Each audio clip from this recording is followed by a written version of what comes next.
The Baltimore Police Department was housed in a massive gray stone building on Fayette Street. Built in the 1970s, it looked like a rectangular fortress with narrow windows and a weathered sign.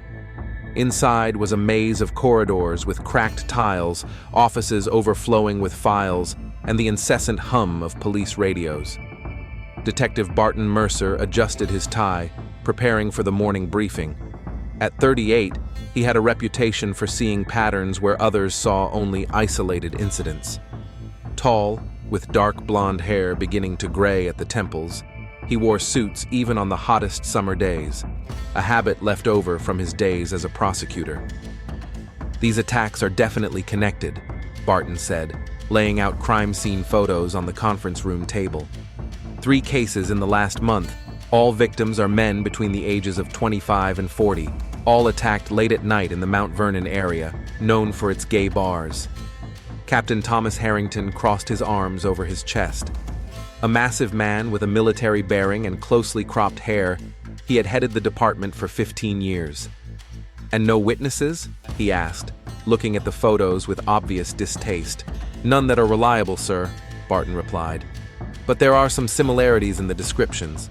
The suspected perpetrator is a man of average height, athletic build, usually wearing dark clothing and a baseball cap." Harrington sighed. "The media is already calling these attacks hate crimes. The mayor is putting pressure on the commissioner, and the commissioner is putting pressure on me. Mercer, you will lead the investigation." Barton nodded, but looked uncertain. "Sir, with my current workload, I'll need help." "I've already thought about that," Harrington replied, opening a personnel file. "Officer Douglas Reeves, 5 years on patrol, excellent references, recently passed the detective exams. This case will be his probationary period." At that moment, there was a knock at the door. Standing in the doorway was a man in his 30s, fit, with well-defined features and a neat, short haircut. "Officer Reeves at your command, sir," he said as he entered the room. "Right on time," Harrington nodded. "Meet Detective Mercer. You'll be working under him on the Mount Vernon attacks." Douglas extended his hand. "Nice to meet you, Detective. I've heard about your work on the Riverview case." Barton shook his outstretched hand, noting the firm grip. "I hope you're as good in the field as you are at your homework, Reeves," he smiled. "We have a tough case ahead of us." "I can't wait to get started," Douglas replied enthusiastically. After the meeting, Barton led Douglas to his desk, which was covered with files and notes. "Welcome to the chaos," he said, clearing a space for his new partner. "Coffee?" "Black, no sugar." Douglas nodded, carefully studying the crime scene photos. While Barton went to get coffee, Detective Sarah Winters, who worked at the next desk, looked up from her report. "So, you're Mercer's new partner?" she asked. "Good luck. He's a perfectionist, but if you can earn his respect, you'll find the best mentor in the department." Sarah, a 35-year-old detective with a sharp eye and an analytical mind, specialized in economic crimes. In 10 years on the job, she had earned a reputation for noticing details that others overlooked. "I'll keep that in mind," Douglas smiled. "I think I'm lucky with this assignment." "Harrington could have given this case to anyone," Sarah said thoughtfully. "I wonder why he chose you two." "Maybe because I'm the best detective in the department?" Barton said with playful confidence as he returned and handed Douglas a cup of coffee. "Or because no one else wanted to take on a politically explosive case," Sarah retorted. "That too," Barton agreed. "Come on, Reeves. We need to visit the scene of the latest attack." Barton and Douglas spent the day visiting the scenes of the attacks and interviewing the owners of nearby bars. In the evening, they returned to the station to write their report. "What do you think?" Barton asked as they sat in the half-empty office, the only sources of light being desk lamps and computer screens. "The attacker knows the area," Douglas replied. "He chooses spots without surveillance cameras and acts quickly and efficiently. Most likely he has basic training in hand-to-hand combat." "I agree," Barton nodded. "And he specifically targets victims leaving certain establishments. The Blue Flame and Paradise are the 2 most popular gay bars in the area," Douglas noted. The attacker chooses people who look vulnerable, those walking alone or who are slightly intoxicated. Barton looked closely at his partner. Are you familiar with this area? Douglas hesitated for a moment. I patrolled it 2 years ago. I know most of the business owners. Barton nodded without asking any further questions. We'll need to talk to the victims again tomorrow. There are inconsistencies in their statements. I've already arranged a meeting with Jason Parks, the last victim, Douglas said. He agreed to meet us at the hospital at 10 in the morning. Excellent. Barton was impressed by his initiative. Good first day, Reeves. Over the next 2 weeks, they worked almost non-stop. Barton was surprised at how well he and Douglas complemented each other. Where Barton was methodical and analytical, Douglas was intuitive and energetic. They spent long hours together developing theories, interviewing witnesses, and studying evidence. One evening, as they worked past midnight reviewing surveillance footage, Barton remarked, "You don't have to stay this late. I can finish on my own." And miss the breakthrough moment? Douglas smiled. No way. It became their ritual. Late nights, sharing pizza, and endless discussions about the case. Gradually, their conversations began to include personal topics. Have you always wanted to be a cop? Barton asked one day. Since I was a kid, Douglas nodded. My uncle was an officer. He often took me to the station and showed me how detectives worked. What about you?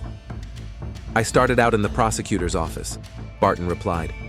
But I got tired of the paperwork. I wanted to be closer to real investigations. Did your wife mind the career change? Ex-wife, Barton corrected. And yes, it was one of the reasons we divorced. Do you have someone? Douglas paused before answering. No one serious lately.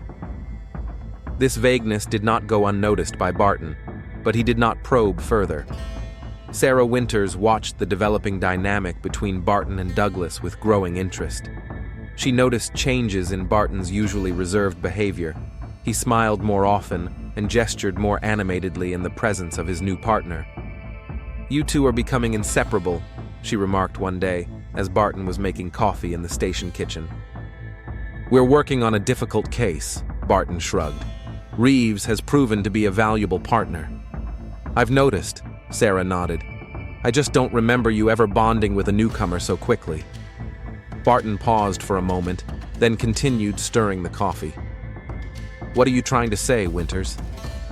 Nothing in particular. She raised her hands in a conciliatory gesture. Just an observation. In the third week of the investigation, the fourth attack occurred. Captain Harrington summoned them to his office. The press is starting to make noise, he said, throwing a fresh newspaper on the table with the headline, Hate Crimes in Baltimore. Police do nothing. Do you have anything substantial? We've narrowed down the list of suspects, Barton replied, and we have a few leads from the last attack. The victim managed to scratch the attacker, so we may have DNA. Work faster, Harrington said, looking irritated, and keep Dr. Novak in the loop. The commissioner wants her to draw up a psychological profile of the perpetrator. After meeting with the captain, they headed to the department psychologist's office. Dr. Elena Novak, a middle-aged woman with a penetrating gaze, greeted them in her office, where bookshelves covered the walls from floor to ceiling. Detectives, she nodded. I've studied the case files. It looks like we have a man driven by deep hatred and, possibly, internal conflict. Internal conflict? Douglas asked. Often, aggression against a particular group masks one's own belonging to that group or fear of it, Dr. Novak explained. The attacker may be struggling with his own sexual identity. Barton noticed Douglas tense at these words. That's an interesting theory, he said, but we don't have enough evidence to confirm it yet. Of course, Novak agreed. I'm just suggesting a possible direction for the investigation. Leaving the psychologist's office, Douglas looked pensive. Are you okay? Barton asked. Yes, her words just made me think about the killer's motives, Douglas replied. Maybe we're looking for the wrong person. What do you mean? Maybe we're too fixated on the idea of a hate crime, Douglas said. What if the motive is more personal? Barton looked closely at his partner. Do you have a specific idea? Not yet. Douglas shook his head. But I'd like to go back to the Blue Flame tonight. It'll be crowded on Friday, and maybe we'll notice something we missed before. Barton hesitated. Visiting a gay bar after hours with his partner could raise questions, but the logic of the proposal was flawless. Okay, he finally agreed. Meet me there at 10. The Blue Flame pulsed with subdued lights and music. Barton felt uncomfortable as he looked around the crowded bar. He wasn't used to places like this and was grateful to Douglas, who seemed to know how to behave. Relax, Douglas said, ordering 2 beers. We're here for work, but we have to look natural. I'm fine, Barton replied, taking the bottle. I just haven't been to places like this in a long time. Have you ever been? Douglas asked with a slight smile. Barton shook his head. Not places like this. Maybe in regular bars when I was a student. They took a table in the corner, which offered a good view of the room. Barton noticed how confident Douglas felt, how naturally he fit into the atmosphere of the place. Do you come here often? Barton asked, trying to make the question sound as neutral as possible. Sometimes, Douglas shrugged. It helps me understand the area I patrol, or used to patrol. The evening wore on as they watched the patrons, occasionally chatting with the bartender and regulars. No one looked suspicious. No one matched the description of the attacker. When they stepped outside, it was already past midnight. A cool breeze made Barton raise the collar of his jacket.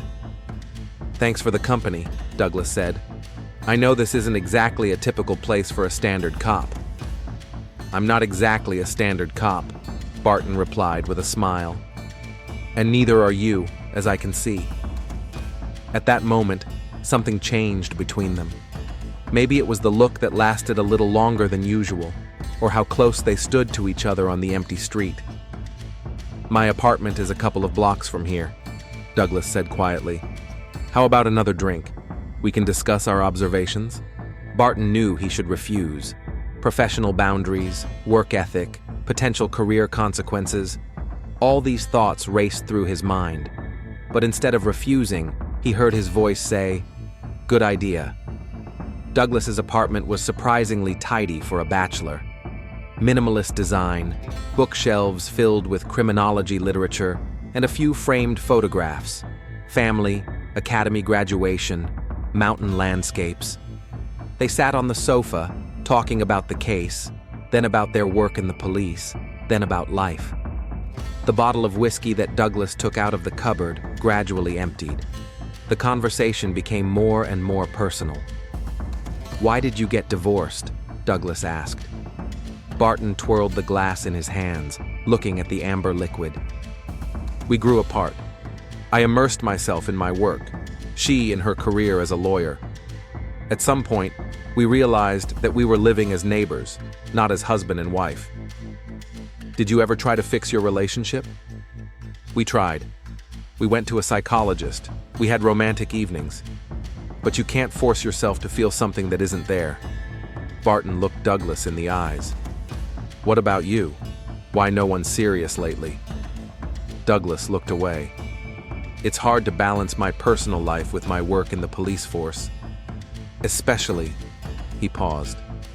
Especially? Barton prompted gently. Especially when you have to hide part of yourself, Douglas finished. In the silence that followed, Barton did something he didn't expect himself to do. He leaned forward and kissed Douglas. To his surprise, Douglas responded, first cautiously, then with growing passion. Later, lying in Douglas's bed, Barton stared at the ceiling, trying to make sense of what had happened. What are you thinking about? Douglas asked, turning to him. That tomorrow we'll be back at work, Barton replied. And no one must know about this. I agree, Douglas nodded. Harrington is not one to be tolerant of such things. It's not just Harrington, Barton said. It will affect the investigation, our careers. Do you regret it? Barton looked at Douglas. No, but we need to be careful. In the weeks that followed, Barton and Douglas led double lives. During the day, they were professional colleagues, methodically working on the assault case. In the evenings, they were lovers, exploring the sudden connection between them. Douglas, however, carried a secret that was becoming increasingly burdensome. Every morning, locked in the bathroom, he took antiretroviral drugs, carefully hiding them from Barton. He had been diagnosed with HIV 2 years ago and had been following a strict medical regimen ever since. The doctors assured him that with a viral load of 0, he couldn't infect anyone, but fear and shame prevented him from telling Barton the truth. One morning, while Douglas was in the shower, his phone vibrated with an incoming message. Barton, lying next to the phone, glanced at the screen mechanically. "Reminder of your appointment with Dr. Morris today at 5 p.m. Don't forget your test results." Barton frowned. Douglas hadn't mentioned any medical problems or doctor's appointments. When Douglas came out of the bathroom, Barton was already dressed. "Do you have a doctor's appointment today?" he asked casually. Douglas paused for a moment. "Yes, just a routine checkup. Nothing serious." "Would you like me to go with you?" Barton offered. No, don't bother," Douglas replied too quickly. "It'll only take a few minutes. See you tonight?" Barton nodded, but something about Douglas's behavior made him wary. Sarah Winters wasn't just a perceptive detective, she was an observant person, and she noticed changes in her colleagues' behavior. Barton and Douglas came and left at the same time. Sometimes they exchanged glances that said more than words. Douglas began bringing Barton coffee just the way he liked it, with 1 spoonful of sugar and a drop of cream. And what was particularly striking was that Barton, who had always kept his distance from his colleagues, now often laughed at Douglas's jokes. "You look happy," Sarah remarked when she and Barton were alone in the briefing room. "Just a good day," Barton replied, without looking up from his documents. "For a month now?" she asked with a slight smile. Barton finally looked at her. "What are you trying to say, Winters?" "Nothing," Sarah shrugged. "Just glad to see you relaxed." After that conversation, Sarah began to notice even more details. How Barton and Douglas avoided touching each other in public, too diligently. How they occasionally came to work in the same car, explaining it away as saving gas. How Douglas once called Barton by his first name instead of Detective Mercer in front of other officers. Sarah had nothing against their relationship, but she was concerned about the possible impact on the investigation, and even more so, Captain Harrington's reaction if he found out. The investigation into the attacks was progressing slowly. Despite their best efforts, they were unable to identify the attacker.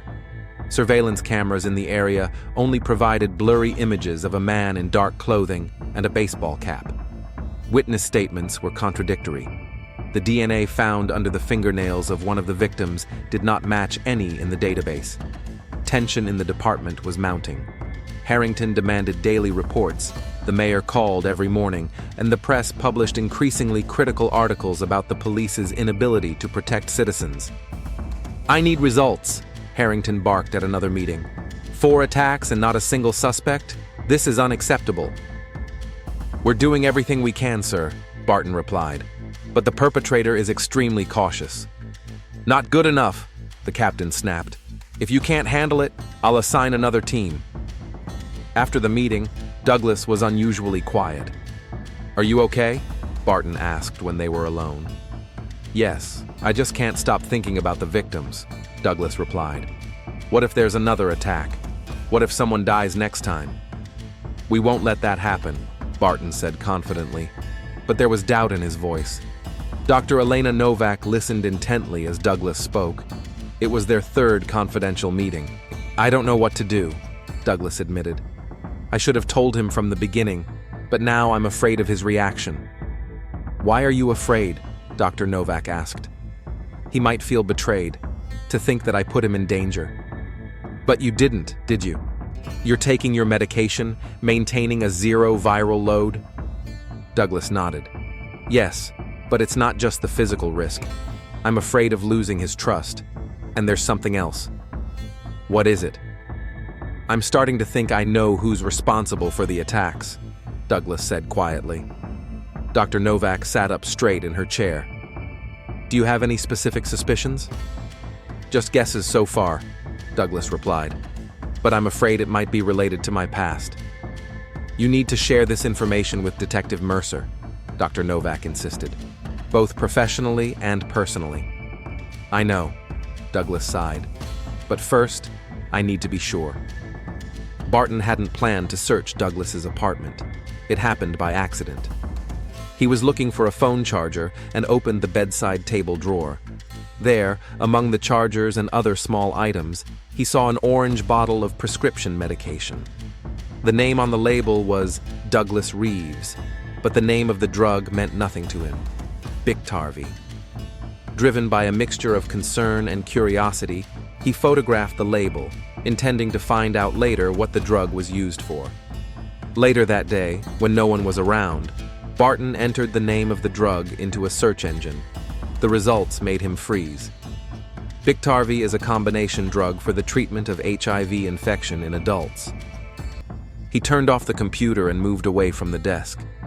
Thousands of thoughts swirled in his head. Why did Douglas hide this? Was there a risk of infection? Could he trust Douglas now? That evening, when they met at Douglas's apartment, Barton was unusually quiet. Is everything okay? Douglas asked, noticing his mood. Just tired, Barton lied. It's been a rough day.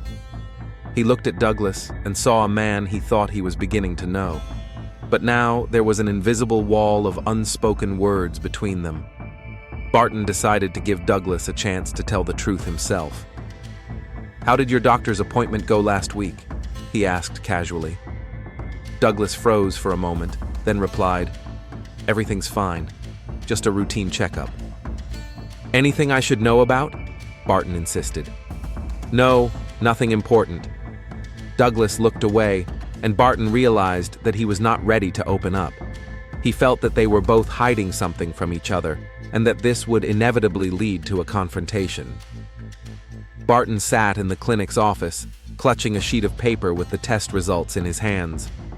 The room, painted in sterile white and blue tones, seemed too bright, almost unreal.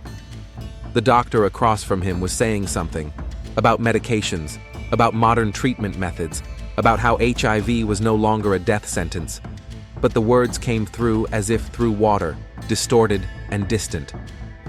HIV positive. 2 words that divided his life in half, before and after. 2 weeks ago, alarmed by his discovery in Douglas's apartment, he decided to get tested. And here was the result. Leaving the clinic, Barton sat in his car for a long time, watching the cars rush by. His mind was numb, but somewhere deep inside, anger was brewing. Cold, sharp, directed at the person he trusted. When Douglas opened the door to his apartment, the look on Barton's face made him freeze in his tracks. Something wrong? Douglas asked, stepping back inside. Barton entered and silently tossed the test results onto the coffee table. Douglas picked up the paper, scanned the lines, and his face paled. Barton, he began, but the detective interrupted him. How long?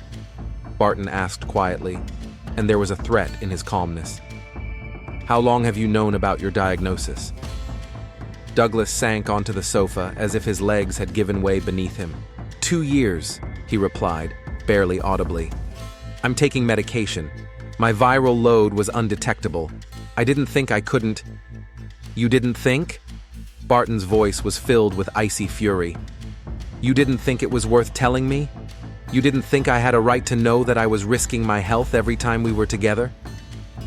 With a 0 viral load, transmission is impossible, Douglas exclaimed. All the research confirms it. I would never put you at risk. But you did. Barton clenched his fists. I trusted you. I opened up to you like I've never opened up to anyone else, and you lied to me the whole time. Their argument escalated into a furious exchange of accusations and excuses. Douglas claimed that he was afraid of losing Barton if he told the truth, that the treatment made him safe for his partner, that he was going to confess when their relationship became more serious. Barton didn't want to listen. Every word seemed like a new lie, a new betrayal. Finally, Barton headed for the door. "This is the end, Douglas," he said without turning around, "both professionally and personally." "What are you going to do?" Douglas's voice sounded fearful. "I don't know yet," Barton replied, "but stay away from me." Sarah Winters had the instincts of a hunter. Years of working as a detective had taught her to notice insignificant details, see patterns behind them, and piece together a picture of what had happened.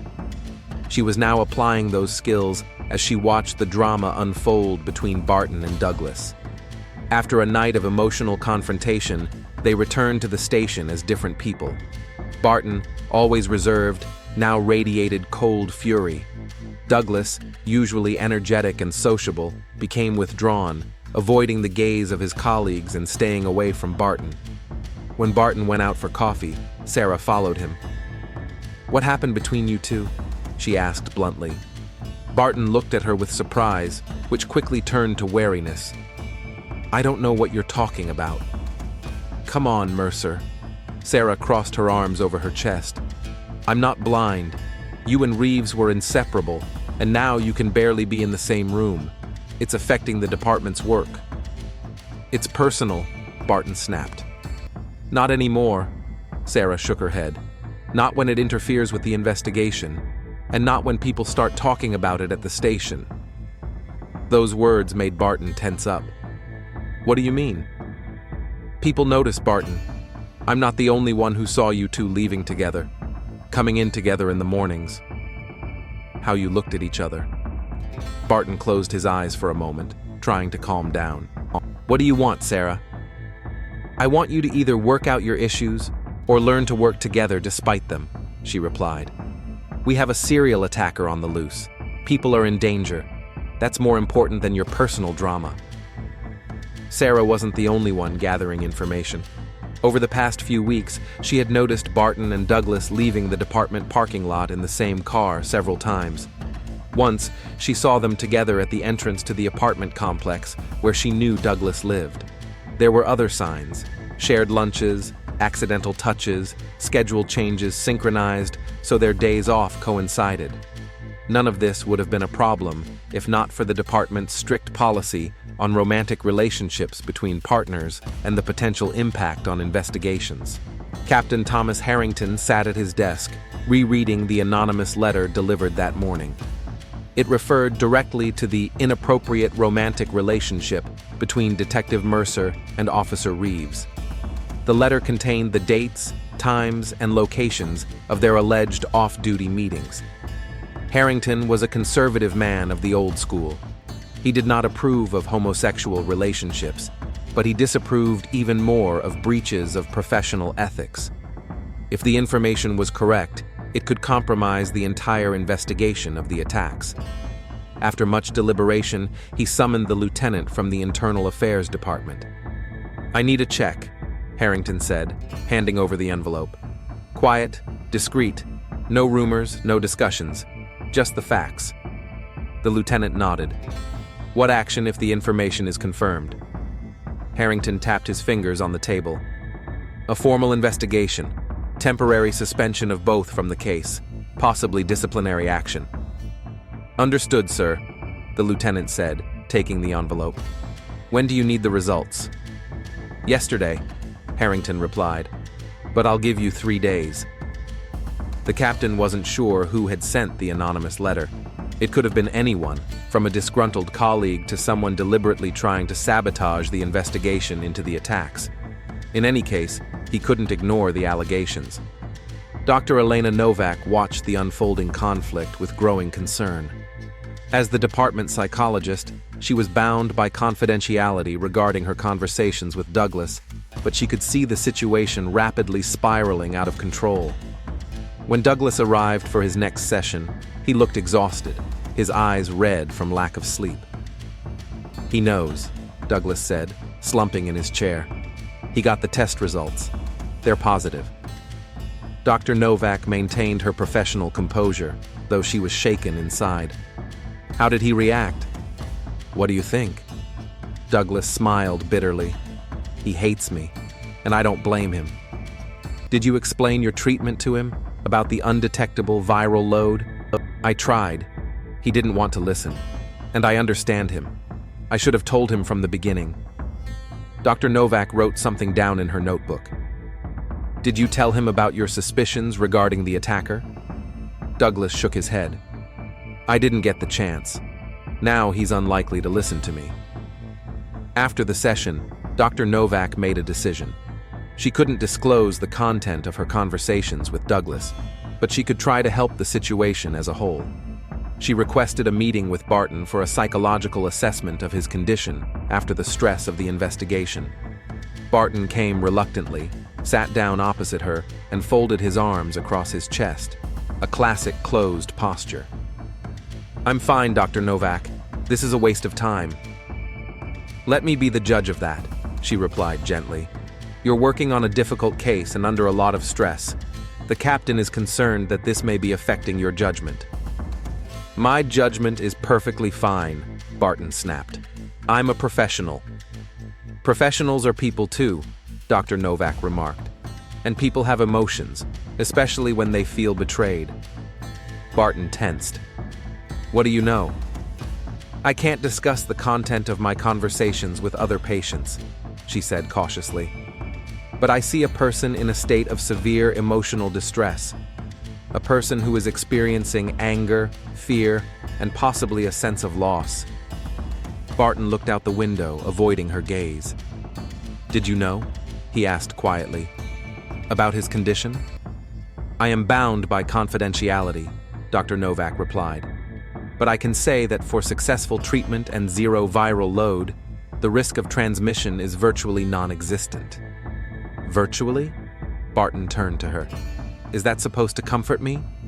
No, Dr. Novak shook her head. Nothing will comfort you right now, but maybe it will help you understand that there was no malicious intent.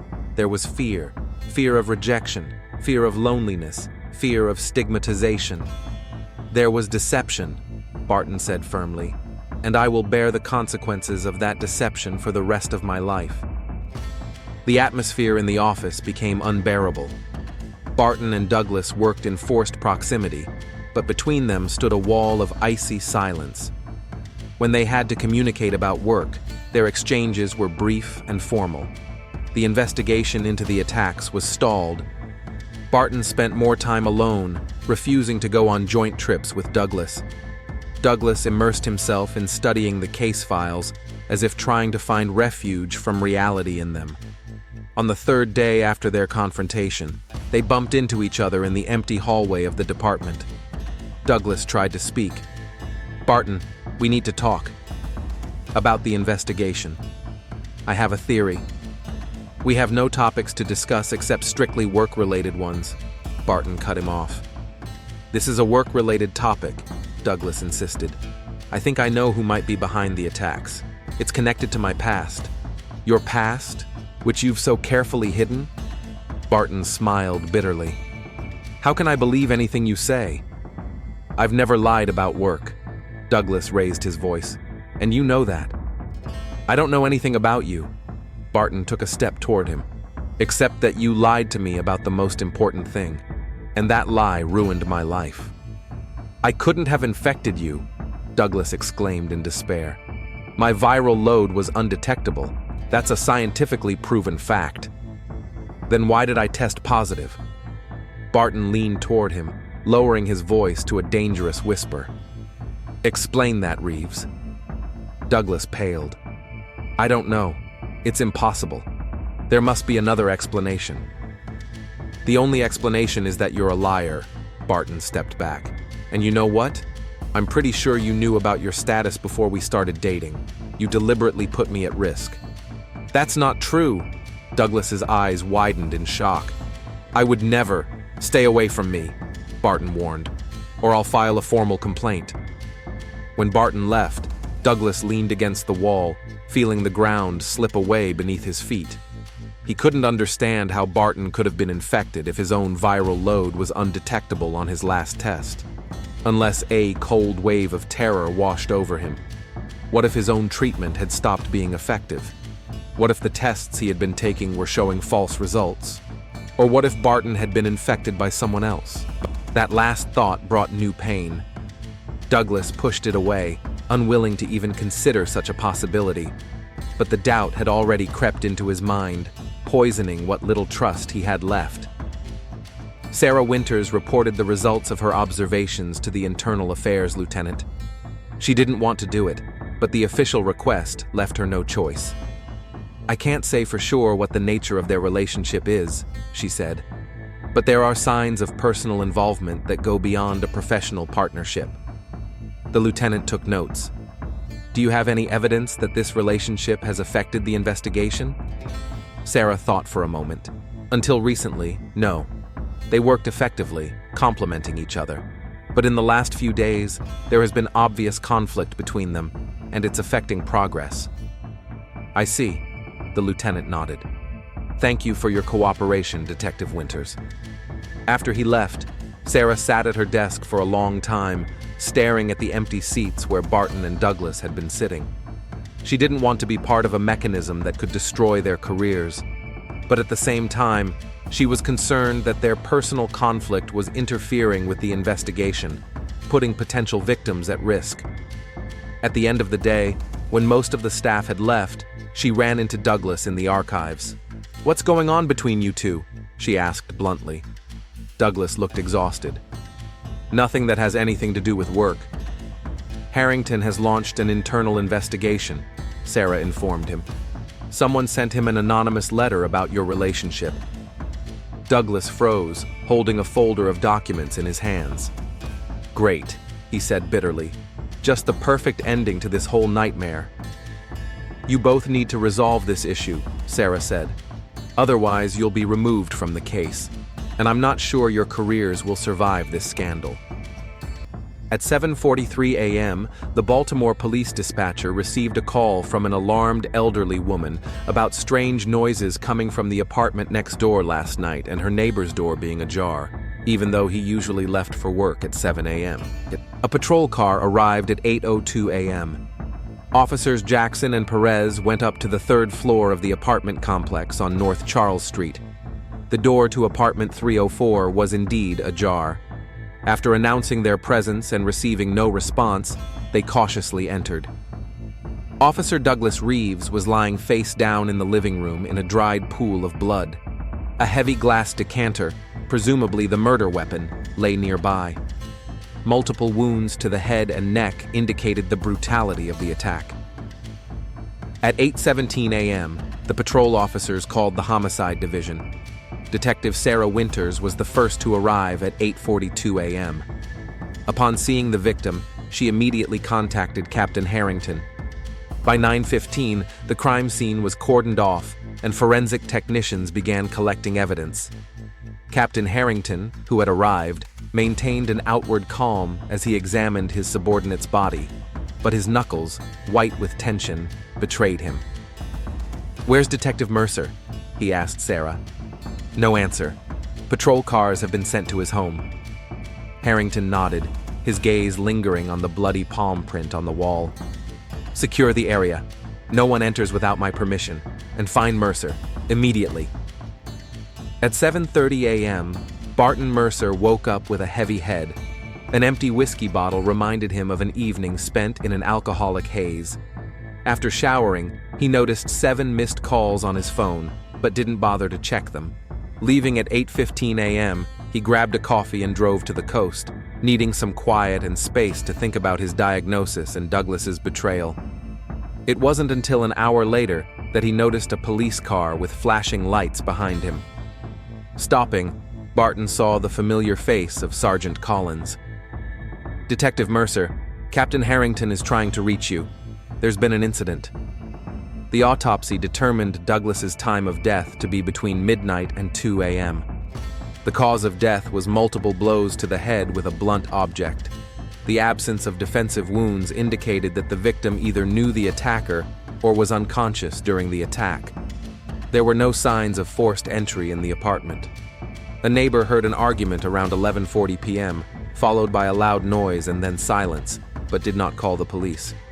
Forensic investigators found several fingerprints, including those belonging to Douglas and Barton, as well as unidentified partial prints. An orange bottle of antiretroviral drugs and a recently opened package of HIV tests, with one used, were found in the bathroom. Douglas's laptop on the kitchen table contained an open document titled Mount Vernon Attack Series, Possible Connection to Eric Layton, an analysis of the similarities between the current attacks and incidents from 3 years ago. Eric Layton was mentioned as the prime suspect in the past, acquitted due to lack of evidence. The last call from Douglas's phone was made at 10:17 p.m. to Dr. Novak. The conversation lasted 14 minutes. Barton was taken to the station at 10:30 a.m. His colleagues greeted him with tense looks. Lieutenant Dawson from Internal Affairs and Sarah Winters questioned him in a special room. "Barton, where were you between midnight and 2 a.m.?" Sarah asked in an official tone. "At home, alone, drinking, watching movies." "Can anyone confirm that?" Dawson asked. "I live alone. I didn't socialize with anyone after work." "When did you leave the station?" "Around 9. "And you went straight home?" Barton hesitated. "No. I stopped by the Blue Oyster Bar on East Pratt, had a couple of drinks, left at 10:30. "Did you see Douglas last night?" Sarah asked. "No." "When was the last time you saw him?" "Yesterday at the station around 5. We talked in the hallway." "What was the conversation about?" "Personal stuff." Dawson frowned. "Detective, a police officer has been killed. Personal stuff is no longer an excuse." Barton sighed. "We had a conflict, professional and personal. I told him to stay away from me." "Was that a threat?" "No, a request. I was angry, but I didn't threaten him." The interrogation lasted 3 hours. Barton talked about his relationship with Douglas, his recent diagnosis, his feelings of betrayal. He admitted his anger, but denied any intention to cause physical harm. The bartender confirmed that Barton was there until closing time at 11 p.m., but did not know where he went after that. A search of Barton's apartment found no traces of blood on his clothes, but a recently washed shirt and pants were found in the trash can. 12 hours before his death, Douglas Reeves was reviewing the results of a viral load test from a private clinic. Contrary to expectations, the load was detectable, not critical, but sufficient for transmission. This explained Barton's positive test. Douglas felt sick at the thought that he might have infected his loved one. Unable to reach his doctor, he called Dr. Novak. They met at a 24-hour coffee shop. "I was wrong," Douglas admitted, showing her the results. "The medication didn't work, and now Barton..." Dr. Novak remained professional. "Are you sure it came from you? Were there no other partners?" "He said he hadn't been with anyone since the divorce." "I believe him." "What are you going to do?" "Tell him everything. About the test. About the connection between the attacks and Eric Layton." "Who is Eric Layton?" "My ex. Suspected of similar attacks 3 years ago.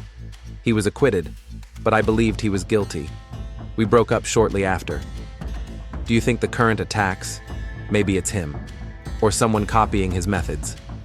"Eric knew about my diagnosis. He was with me when I got the results. He accused me of infecting him, even though it was the other way around." "Why didn't you say anything before?" "I wasn't sure, and would have had to reveal personal information." Before leaving, Dr. Novak warned, "Be careful. The truth, even if painful, often brings relief." 6 hours before his death, Captain Harrington was studying the report on Mercer and Reeves. The evidence of their relationship was irrefutable. Both had violated department protocol, potentially compromising the investigation. As a conservative but professional leader, Harrington was concerned not with the nature of the relationship, but with the violation of ethics and the reputation of the department. He called Dawson. "Tomorrow morning, both are temporarily suspended. Find a new team for the assault case." Leaving after midnight, he walked past the empty desks of Mercer and Reeves, thinking about 2 good officers who had ruined their careers because of personal weaknesses. 4 hours before her death, Sarah Winters couldn't sleep, thinking about her colleagues and the investigation. She planned to warn Douglas about the suspension in the morning and convince him to cooperate with the new team. The name Eric Layton from Douglas's notes seemed familiar. Sarah decided to check the archives for possible connections to past cases. Harrington and Sarah's apartments were also searched. Both had alibis. Harrington had spent the night with his wife, and Sarah had been on a video call with her sister until 1:30 a.m., which was confirmed by communication records. Eric Layton, Douglas's former partner who had been involved in a previous investigation of the attacks, was being investigated as a potential suspect. Dr. Novak provided a psychological assessment, maintaining the confidentiality of her conversations with Douglas. In cases like this, we consider several motives: passion, jealousy, revenge, fear of exposure. Any of these could apply to several suspects. Including Mercer? Harrington asked. Yes, but also others in Reeves's circle, especially those who feared the disclosure of certain information. What information? I can't disclose that due to confidentiality, but I recommend checking the connection with the officer's past investigations and his relationship with Mercer. On the 5th day, there was a breakthrough. Another attack in Mount Vernon led to the arrest of Eric Layton, 35, Douglas's former partner. A search of his apartment turned up items belonging to previous victims and photographs of Douglas, including recent ones with Barton. During questioning, Layton said, "I wish I had killed him. He deserved it. He infected me and then dumped me. But someone beat me to it." This prompted a closer look at the connection between the attacks and the murder. They may have been committed by different people, but they were definitely related. The evidence pointed in several directions. Barton had motive and opportunity. But some of the evidence, including unidentified fingerprints and shoe prints, did not match him. DNA analysis from under Douglas's fingernails was ongoing and could be decisive. Tension reigned in the station. Colleagues were divided between those who believed in Barton's innocence and those who believed he was guilty. Sarah found herself in a difficult position, investigating the murder of a colleague, with another colleague as the suspect. Barton remained under house arrest, isolated in his apartment. Only Dr. Novak visited him regularly for psychological support. Captain Harrington personally supervised both cases, feeling responsible and wondering if he had missed the early signs of conflict. While the investigation continued, Douglas's body was handed over to his parents for burial. His workplace remained untouched, a silent monument to the tragedy that had changed the entire department. The 10th day of the investigation began with a breakthrough. The DNA analysis results from under Douglas's fingernails did not match either Barton or Eric Layton. They belonged to a third person, whose identity had yet to be determined. Sarah Winters sat at her desk, methodically reviewing all the case files again. Now that Barton was effectively ruled out as a suspect, she could look at the situation from a different angle. Reviewing the surveillance footage from Douglas's neighborhood, she noticed something she had missed before. A camera across the street had captured a man entering Douglas's apartment complex at 11:15 p.m. on the night of the murder. The video was of poor quality, and the face was unrecognizable, but the build and gait seemed familiar. At the same time, technicians recovered data from Douglas's phone. Among the latest messages were texts from an unknown number. "We need to talk. What you're doing is wrong." And more threatening, "If you don't stop, I'll stop you. Your career, your life, everything is at stake." The number was registered to a prepaid phone purchased with cash, but the geolocation of the messages pointed to a cell tower near the police station. Sarah called Dr. Novak. "You advised us to look into Douglas's past relationships. What exactly did you mean?" Novak looked exhausted, as if she hadn't slept for several nights. "Patient confidentiality is important even after death," she began. "But in this case," she paused. Douglas mentioned that Eric Layton wasn't his only former partner connected to the police. This hint prompted Sarah to review Douglas's personal file. 3 years ago, before transferring to their department, he had worked in the Fells Point area under Lieutenant Michael Crane. Requesting the files on a series of attacks from 3 years ago involving Layton, Sarah discovered that Lieutenant Crane had been in charge of the case. What's more, it was he who insisted on closing the investigation due to insufficient evidence, even though Douglas was convinced of Layton's guilt. When Sarah shared her findings with Captain Harrington, he frowned. Crane now works in the Eastern District. He has an impeccable reputation and is being considered for promotion. "I'd like to check his DNA," Sarah said firmly. "On what grounds? We don't have a warrant." "Then let's bring him in as a consultant.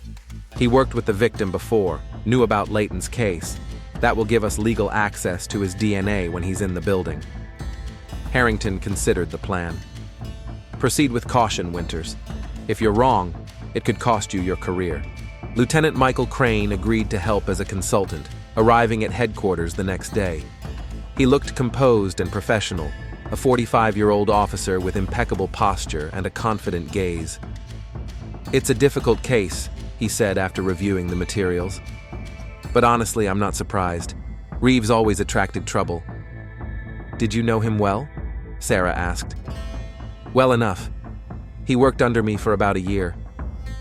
"And you handled the case involving the attacks Eric Layton was suspected of?" "That's right, although there wasn't enough evidence. We couldn't get him convicted. Now he's back in the spotlight? History repeats itself."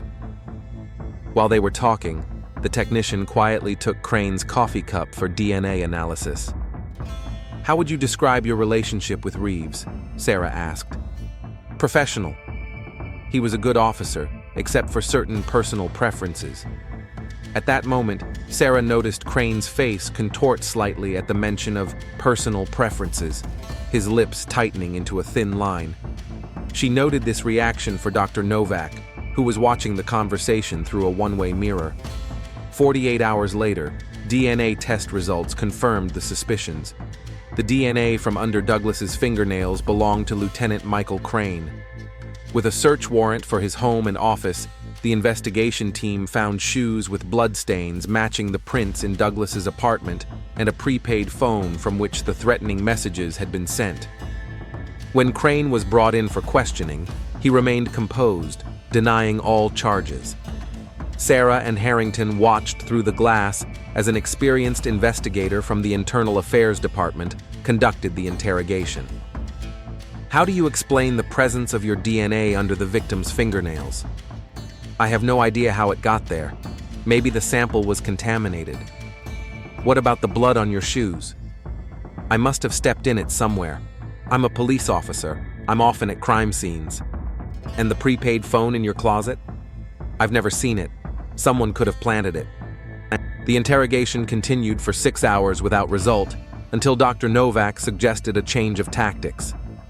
"Show him the evidence of his connection to Douglas. His past is the key to his confession." The investigator placed a photograph in front of Crane that had been found in a hiding place in his home. Crane and a young Douglas Reeves together, visibly close. "You claimed that your relationship was purely professional?" Crane's face twitched, and he turned away from the photo. "It was a long time ago, a mistake of youth." "Were you lovers?" A long silence, then a quiet answer. "Yes." "And you knew about his HIV status?" "He infected me," Crane suddenly blurted out, his composure cracking. "And others. First me, then that Layton guy, now Mercer. He was irresponsible." "Is that why you killed him?" Something dark flashed in Crane's eyes. "I tried to talk to him, to warn him. He was ruining lives, careers. My wife found out about the diagnosis. My marriage fell apart. I lost everything." "What happened that night?" And then the dam broke. Crane began to talk, quietly at first, then more and more emotionally. He had been watching Douglas for several weeks. He learned about his relationship with Barton and saw their growing conflict. When history began to repeat itself, another colleague, another infection, another scandal, Crane couldn't take it anymore. He tried to warn Douglas through anonymous messages, but Douglas ignored them. On the night of the murder, he came to Douglas's apartment to try one last time to reason with him. At first, the conversation was relatively calm. Douglas explained that he had always monitored the treatment and that Barton's recent infection was an accident due to an unexpected increase in viral load. He showed Crane recent tests proving this, but Crane didn't believe him. Years of hidden hatred and resentment burst out. He accused Douglas of deliberately infecting him, of being indifferent to the consequences. The argument escalated into a shoving match. Then Crane grabbed a heavy decanter from the table and hit Douglas over the head with it. And then he couldn't stop, delivering blow after blow. "I didn't plan to kill him," Crane concluded, lowering his head. "I just wanted him to feel at least some of the pain he had caused others." The arrest of a high-ranking police officer for the murder of a colleague sent shockwaves through the Baltimore Police Department. The police commissioner issued a statement calling it an unprecedented tragedy and announced the creation of a special commission to review internal protocols. Michael Crane was charged with second-degree murder. His lawyers prepared a defense based on affect, arguing that he acted in a state of intense emotional arousal. Eric Layton was found guilty of a series of assaults and sentenced to 15 years in prison. Barton Murd3r returned to work after a 2-week leave of absence. The stigma of HIV-positive status and the echoes of the scandal haunted him, but the support of several colleagues, including Sarah Winters, helped him cope. He began antiretroviral therapy and volunteered with a support group for HIV-positive law enforcement officers. The department introduced new rules regarding workplace relationships and a psychological support program. Dr. Novak was given an expanded mandate to work with officers in crisis situations. A week before Crane's trial, Sarah and Barton sat in a quiet cafe away from headquarters. "How are you?" she asked. "Day by day," Barton replied. "Sometimes I'm still angry at Douglas. Sometimes I miss him. I often wonder if things could have turned out differently. If he had told you about his status right away? If we had all been more honest with each other?" Barton shook his head. Crane hid his diagnosis and his relationship with Douglas. Douglas hid his status from me. I hid our relationship from my colleagues. All this secrecy created the perfect environment for tragedy, Sarah concluded. They paused, thinking about the chain of events that led to Douglas's death. Crane had been infected by Douglas years ago, when Douglas was still unaware of his diagnosis. Crane's marriage had fallen apart, his career had stalled, and he harbored deep resentment. When he learned of Douglas's new relationship with a colleague and the story with Layton, it became a trigger. "You know what's ironic?" Barton said. "According to the medical report, Douglas did have an undetectable viral load most of the time. Layton lied about who infected whom, and my infection was an accident due to a temporary spike in viral load. Douglas never meant to hurt anyone. And Crane killed him because of false accusations and his own fears," Sarah added. "A tragedy of mistakes and misunderstandings." The day of the trial was cold and cloudy. Barton sat in the courtroom next to Douglas's parents, watching as Michael Crane was brought in. The former lieutenant looked aged and worn out, with only a shadow of his former confidence remaining in his posture. When the charges were read and the judge asked about his plea, Crane looked up and met Barton's gaze. "Guilty," he said clearly. After the hearing, on the steps of the courthouse, Barton stopped next to Dr. Novak. "Do you think any of this could have been prevented?" he asked. "If everyone had told the truth from the beginning?" "Perhaps," she replied, "but the fear of condemnation, stigma, shame, they push people to lie, even when the truth could save lives, including Douglas's, and the sanity of many others." Barton nodded, looking at the city spread out below. Baltimore continued to live its life, indifferent to small human tragedies. But perhaps people will learn from this story how secrets and lies can destroy lives, and honesty and trust can save them.